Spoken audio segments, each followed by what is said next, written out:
முதல் வாசகம். ஆகார் ஆபிராமுக்கு மகன் ஒருவனை பெற்றெடுத்தாள்.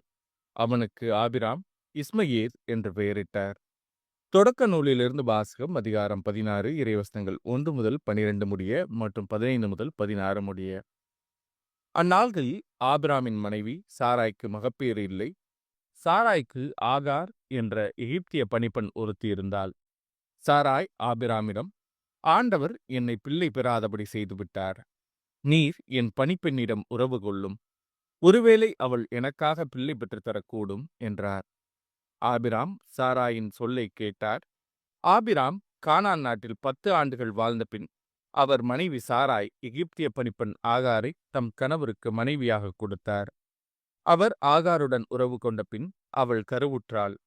தான் கருவுற்றிருப்பதைக் கண்டதும் தன் தலைவியை அவள் ஏளனத்துடன் நோக்கினாள். அப்பொழுது சாராய் ஆபிராமிடம், எனக்கு இழைக்கப்பட்ட தீங்கு உன்மேல் இருக்கட்டும். நீர் தழுவும்படி நானே கொடுத்த என் பணிப்பெண் அவள் கருவுற்றிருக்கிறாள் என்பதைக் கண்டதிலிருந்து என்னை ஏளனமாக நோக்குகிறாள். ஆண்டவரே எனக்கும் உமக்கும் நீதி வழங்கட்டும் என்றார்.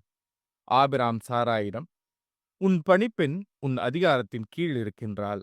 உனக்கு நல்லதாகப்படுவதை அவளுக்குச் செய் என்றார். இதற்கு பின் சாராய் அவளை கொடுமைப்படுத்தினார். ஆகவே ஆகார் சாராயிடமிருந்து தப்பி ஓடினாள். ஆண்டவரின் தூதர் அவளை பாலை நிலத்தில் இருந்த ஒரு நீரூற்றுக்கு அருகில் கண்டார். அந்த ஊற்று சூருக்குச் செல்லும் வழியில் இருந்தது. அவர் அவளை நோக்கி, சாராயின் பணிப்பெண் ஆகார், நீ எங்கிருந்து வருகின்றாய், எங்கே போகின்றாய் என்று கேட்டார். அதற்கு அவள், என் தலைவி சாராயிடமிருந்து நான் தப்பி ஓடுகிறேன் என்றாள். ஆண்டவரின் தூதர் அவளிடம், நீ உன் தலைவியிடம் திரும்பிச் சென்று அவளுக்கு பணிந்து நட என்றார். பின்பு ஆண்டவரின் தூதர் அவளிடம், உன் வழிமரபினரை யாரும் எண்ண முடியாத அளவுக்கு பெருகச் செய்வேன் என்றார். மீண்டும் ஆண்டவரின் தூதர் அவளிடம், இதோ கருவுற்றிருக்கும் நீ ஒரு மகனை பெற்றெடுப்பாய். அவனுக்கு இஸ்மயேல் என பெயரிடுவாய். ஏனெனில் உன் துயரத்தில் ஆண்டவர் உனக்கு செவிசாய்த்தார். ஆனால் அவன் காட்டுக்கழுதை போல் வாழ்பவனாக இருப்பான். எல்லாரையும் அவன் எதிர்ப்பான். எல்லாரும் அவனை எதிர்ப்பார்கள். உன் உறவினருக்கு எதிரியாக அவன் வாழ்வான் என்றார். ஆகார் ஆபிராமுக்கு மகன் ஒருவனை பெற்றெடுத்தால் ஆகார் பெற்ற தம் மகனுக்கு ஆபிராம் இஸ்மயேல் என்று பெயரிட்டார்.